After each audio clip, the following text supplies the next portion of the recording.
काफी मुश्किल वक्त देखा है तुमने उसकी वजह से। खैर, अल्लाह बेचारी की मग़फ़िरत फरमाए। पूरा मोहल्ला भी यही कहता है।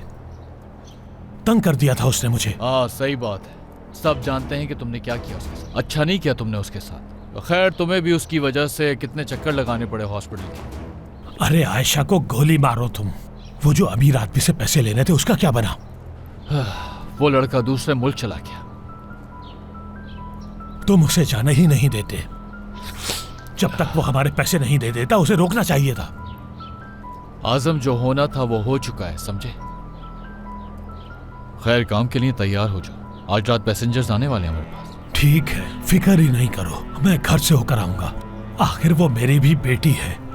पूछ लूंगा उससे कि किसी चीज की जरूरत तो नहीं। माँ के जाने के बाद अब वो बिल्कुल अकेली है। चलो फिर मिलते हैं।